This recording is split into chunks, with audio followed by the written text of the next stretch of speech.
তাহলে এই মানুষগুলো তো তৃণমূল করুক, বিজেপি করুক, সিপিএম করুক, সেটা বিষয় না। বিষয়টা হচ্ছে এই মানুষগুলো অত্যাচারিত হচ্ছে, গরিব মানুষ, এদের জমি লুট করা হয়েছে। তৃণমূলের সন্দেশখালী বলে কথা নয়, আপনি দেখেছেন ভোটের আগে ভোটের পরে বিভিন্ন জায়গায় তৃণমূলকে মারছে।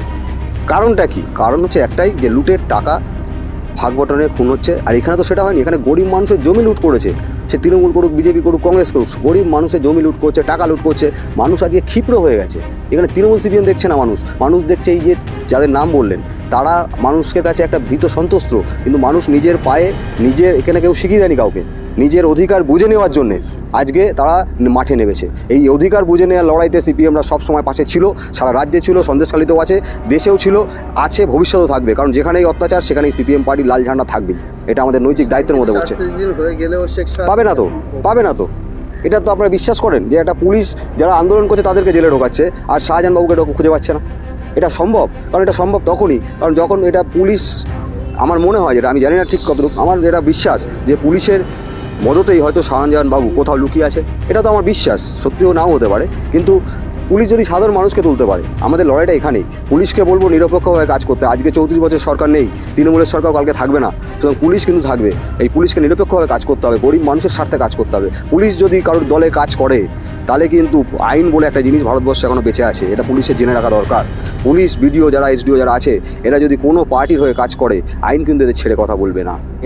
এরা সবাইকেই মারবে, এরা মিডিয়া বলে বাদ দেবে না। কারণ এরা যে গরিব মানুষ নিজের দলের লোককে মারছে, তা আপনি তো ওদের পার্টি করেন না, তা সুতরাং আপনাদেরও মার খেতে হবে। কারণ একটা সময় এই মিডিয়ায় বামফ্রন্টের নামে প্রচুর অপপ্রচার করেছে, বলতে বাধ্য হচ্ছে এরাই। কিন্তু আজকে মিডিয়া কিন্তু সেই অত্যাচারের হাত থেকে রেহাই পাচ্ছে না। তাহলে সমস্ত স্তরের মানুষকে, সে মিডিয়া বলুন, হাইকোর্ট বলুন, লয়ার বলুন, মাস্টার বলুন, শ্রমজীবী মানুষ বলুন, সমস্ত স্তরের মানুষকে আজকে ঐক্যবদ্ধ হতে হবে এই লুটেদের হাত থেকে বাঁচার জন্য। বারাসাত কোর্টের অ্যাডভোকেট অল ইন্ডিয়া লয়ার্স ইউনিয়নের পক্ষ থেকে আমরা আজকে সন্দেশখালীতে এসেছি।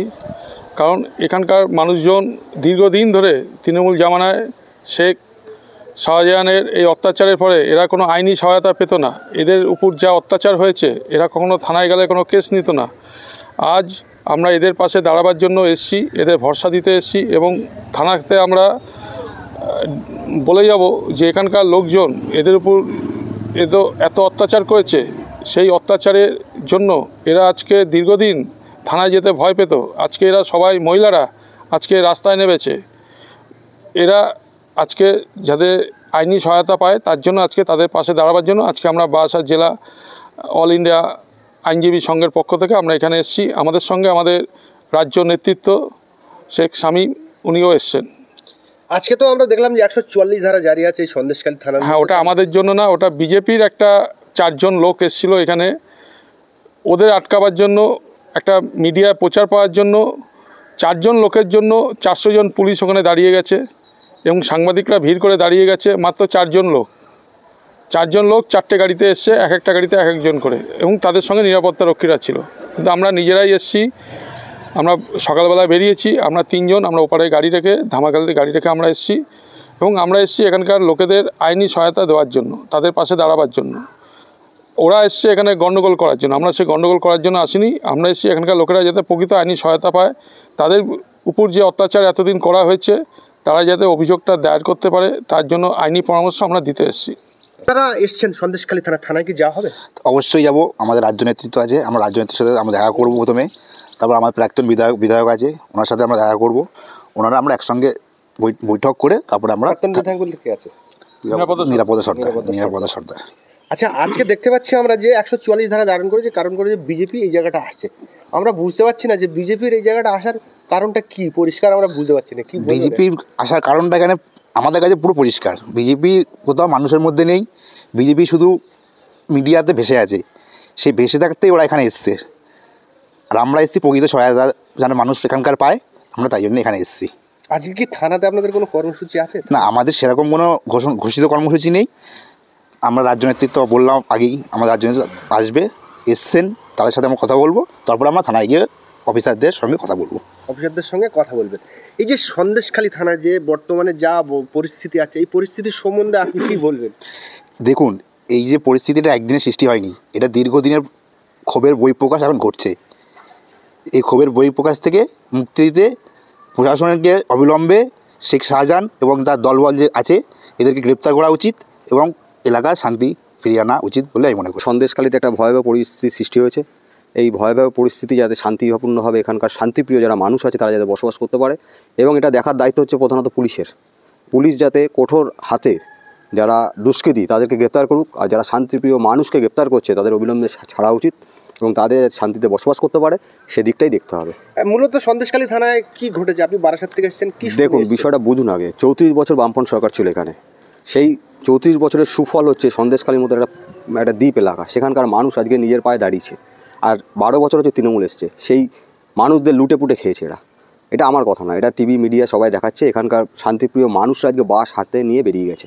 34 বছর এটা দেখেননি কখনো। তাহলে এখন এই তৃণমূলের জমানায় মহিলারা, ছোটো ছোটো শিশুরা বাস হাতে নিয়ে বেরোচ্ছে কেন?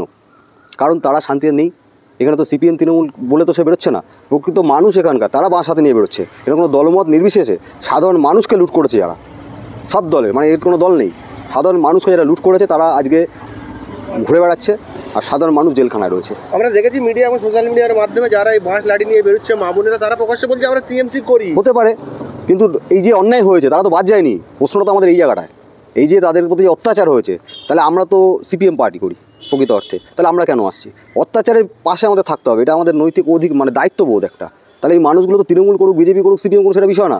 বিষয়টা হচ্ছে এই মানুষগুলো অত্যাচারিত হচ্ছে, গরিব মানুষ, এদের জমি লুট করা হয়েছে, এদের টাকা পয়সা লুট করা হয়েছে। আজ দেখেছেন মিডিয়াতে যে বাজারে বহুত মানুষ টাকা পায়, তাদের টাকা দিতে জানি কেস করে দিয়েছে। তাহলে কি তারা কি সিপিএম করে?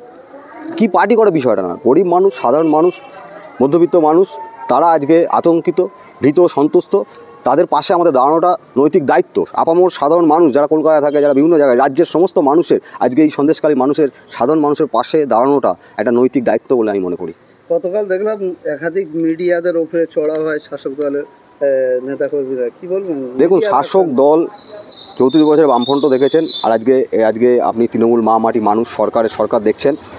এরা সবাইকেই মারবে, এরা মিডিয়া বলে বাদ দেবে না। কারণ এরা যে গরিব মানুষ নিজের দলের লোককে মারছে, তা আপনি তো ওদের পার্টি করেন না, তা সুতরাং আপনাদেরও মার খেতে হবে।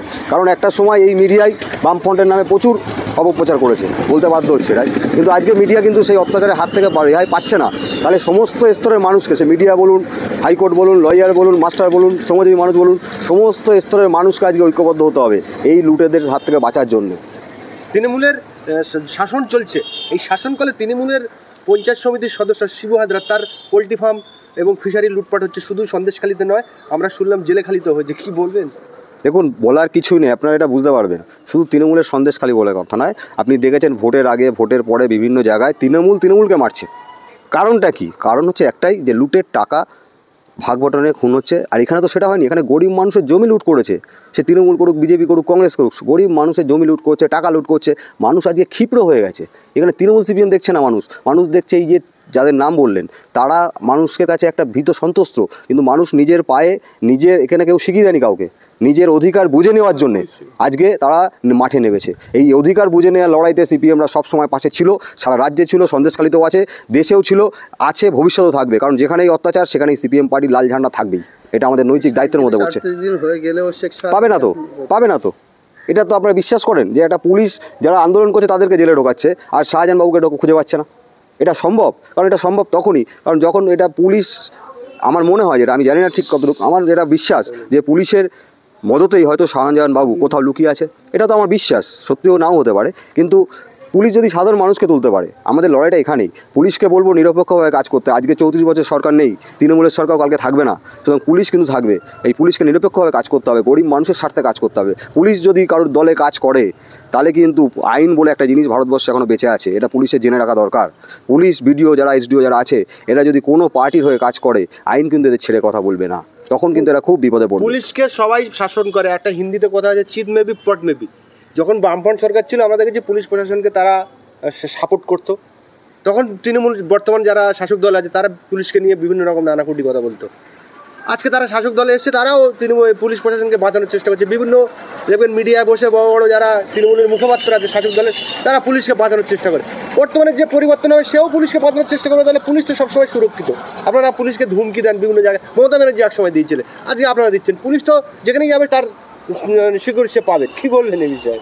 এই প্রশ্নটা সম্পূর্ণ ভিত্তিহীন প্রশ্ন। এটা কোনো উত্তরই, মানে এটা দেখুন, 34 বছর জ্যোতি বসু ছিলেন মুখ্যমন্ত্রী, বুদ্ধদেব ভট্টাচার্য ছিলেন মুখ্যমন্ত্রী, জ্যোতি বসু নিজে এক সময় পুলিশ মন্ত্রী ছিলেন, পরবর্তীকালে বুদ্ধদেব ভট্টাচার্য পুলিশ মন্ত্রী ছিলেন। একটা উদাহরণ দেখাতে পারবেন যে কোনো পুলিশকে বলেছে চোখকে লাল করে দেবো? একটা উদাহরণ দেখান, মেনে নেবো। পুলিশ জ্যোতি বসুর আমলে যেভাবে কাজ করেছে, আজকে পুলিশ টেবিলের তলায় লুকাচ্ছে। উদাহরণ দেখান চৌধুরী বছর পুলিশ টেবিলের তলায় লুকিয়েছে। সুতরাং এটা ভিত্তিহীন। বামপন্থ সরকার কখনোই পুলিশের উপর নিয়ন্ত্রণ করেনি, পুলিশকে সম্পূর্ণ স্বাধীনতা দিয়েছিল বলেই পুলিশ তার নিজের কাজটা করতে পেরেছিল, যার জন্য পুলিশকে টেবিলের তলায় কখনো লুকাতে হয়নি। কিন্তু এই 12 বছরে তৃণমূলের আমলে পুলিশকে গাছে বেঁধে মারছে। আপনি বলুন তো, ভাবা যায়? এটা কিন্তু অনৈতিক কাজ। এটা কিন্তু মানুষ কী করবে? সাধারণ মানুষ খেপে গেছে। আমরা আইনে থাকি, আমরা বলতে পারি এটা ঠিক নয়, আইনের আমরা ছাত্র, আমরা কখনোই এটাকে সমর্থন করি না, কিন্তু সাধারণ মানুষের জায়গা থেকে আপনাকে ভাবতে হবে সেই মানুষগুলো খেপে গেছে। তাহলে পুলিশকে তারা মানছে না। 34 বছরে পুলিশ একটা মানে ছোটো টোটো রিক্সা করে গেলে পুলিশ দেখে মানুষ পালাতো, আজকে পুলিশকে দেখে পালায় কেউ? পুলিশের সেই জায়গা নেই, কারণ পুলিশ দলদাসে পরিণত হয়ে গেছে। এটা একটা আইনের ক্ষেত্রে মানে একটা আইন শৃঙ্খলার ক্ষেত্রে একটা বিপর্যয়ের দিক বলে আমার মনে হচ্ছে, কারণ পুলিশ যেভাবে দলদাসে পরিণত হচ্ছে এটা সমাজের পক্ষে খুব ক্ষতিকারক দিক এনে দিচ্ছে পুলিশ। সুতরাং বামপন্থ সরকার আবারও আসবে নিশ্চয়ই, মানুষের ভোটেই বামপন্থ সরকার আসবে। সুতরাং পুলিশকে আমরা কখনো দলদাসে পরিণত করবো না, এটা আমাদের কাজ নয় দাদা।